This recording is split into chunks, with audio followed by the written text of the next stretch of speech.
It's been a devastating and unprecedented wildfire season so far this year in Canada. So much so that many U.S. cities from New York to Chicago have been blanketed in drifting smoke and haze for days on end.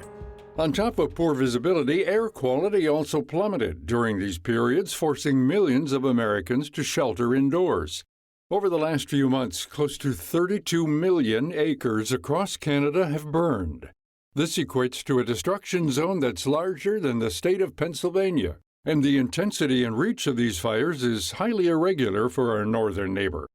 In past years, you've probably heard about the wildfires hitting California and other western states throughout summer and fall, but the expanding geography of wildfire hotspots has experts worry about where they may spread to next, especially as climate change intensifies and weather patterns become more unpredictable. Imagine that all of a sudden the Midwest is having a multi-year drought, and you get one of those big wind events sweeping across the plains. I used to live in Illinois, so I know what that's like.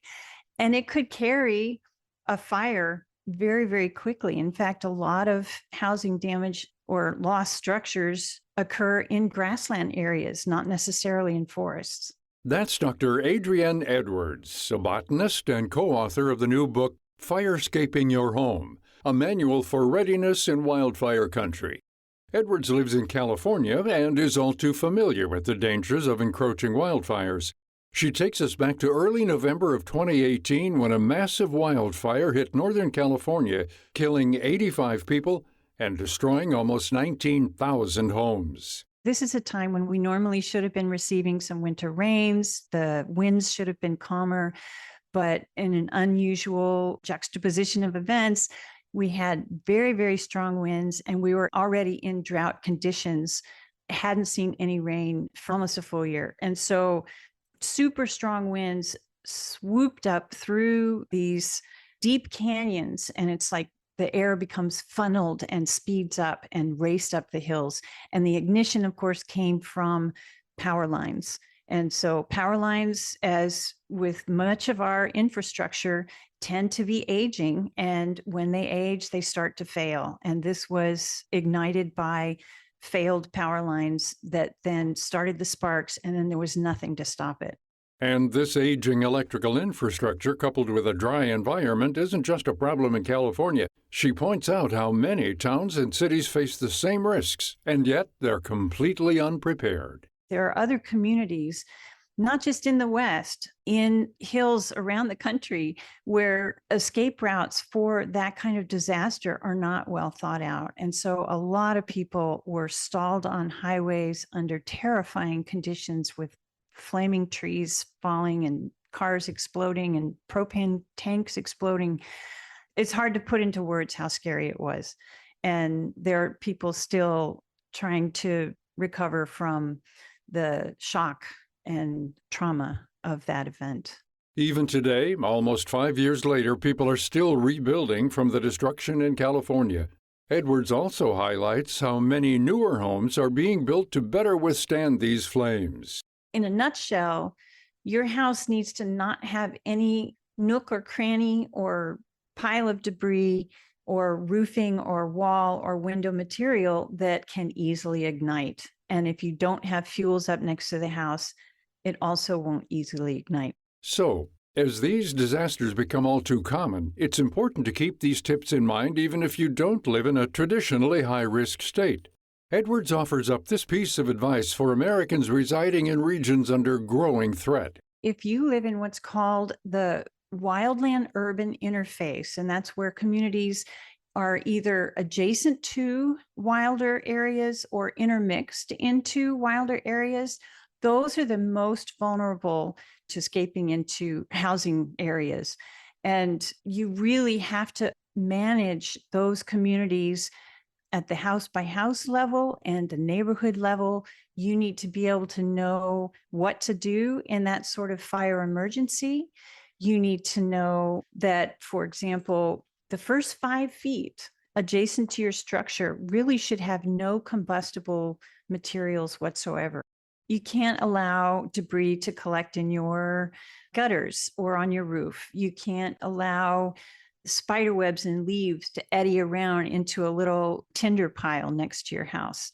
If you zoom out further, it's also important to be cognizant of the 5 to 30 feet perimeter around your home. Clear any branches and make sure that any plants or flowers are also well watered so they don't ignite quickly. Edwards also says that landscaping can play a big role in fueling wildfires. Unfortunately, that picturesque large green lawn isn't doing you any favors. There's a famous quote from Richard Halsey in the Chaparral Institute where he says, if you're going to just create a lawn 100 feet away from your home, you're basically making a bowling alley for embers. And embers are the number one way that houses burn. That's how wildfire ignitions occur, and that is from the flying embers. And even worse, these lawns are unsustainable in many fire-prone areas where water scarcity is a very real problem. If you're looking for how to fireproof your property and create a habitat that supports the surrounding ecosystem, Edwards recommends reaching out to your local government or even doing a quick Google search. Every region is unique and will have different solutions based on the climate, landscape, and fire risk. Above all else, it's important to keep in mind that a house or business can be rebuilt, but a person can't be brought back. That's why the most important step is to create an emergency evacuation plan and share it with your loved ones. You should have a go bag ready, just like you would have a go bag ready if you needed to leave for any other storm event, hurricane, tornado, earthquake. It should include what we call a wildfire action plan, which includes what you do with your house to get it ready to leave, what your packing lists are, your evacuation plans, and contact numbers. And you need that on paper because often in these sorts of emergencies, you will have no cell phone service and you may not even have power to recharge your phone. So you really need to think through having a wildfire action plan or an emergency action plan at the ready near your door. And even taking into account if you have pets, you've got to have provisions and make preparations to be able to evacuate those as well. At the end of the day, it's always good to be over-prepared. Natural disasters can strike at any time, and a changing climate makes these events even more unpredictable.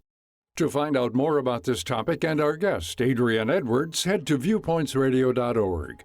Also check out Edwards' book, Firescaping Your Home, a manual for readiness in wildfire country, available online and in select bookstores. For more behind the scenes, search Viewpoints Radio on Twitter, Instagram, and Facebook. This segment was written by our executive producer, Amira Zaveri.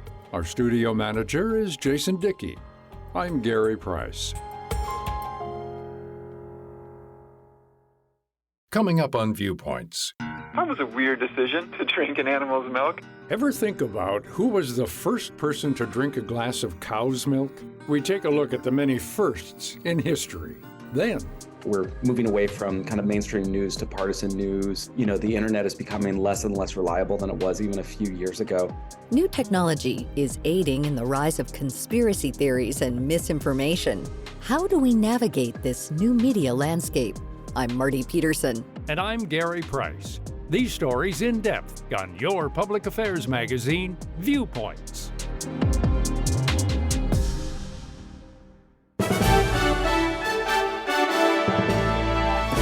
And that's Viewpoints for this week. Follow us on Twitter, Facebook, and Instagram to learn more about upcoming shows and find a library of past programs on Apple Podcasts, Google Play, and Spotify. Plus, you'll always find previous segments and more information about our guests at viewpointsradio.org. Join us again next week for another edition of Viewpoints.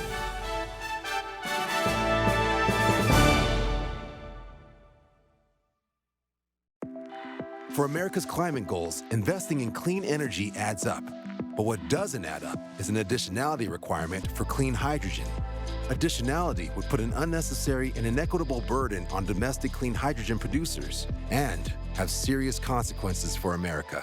America needs clean hydrogen, but an additionality requirement just doesn't add up. Get the facts at cleanhydrogentoday.org. Paid for by the Fuel Cell and Hydrogen Energy Association.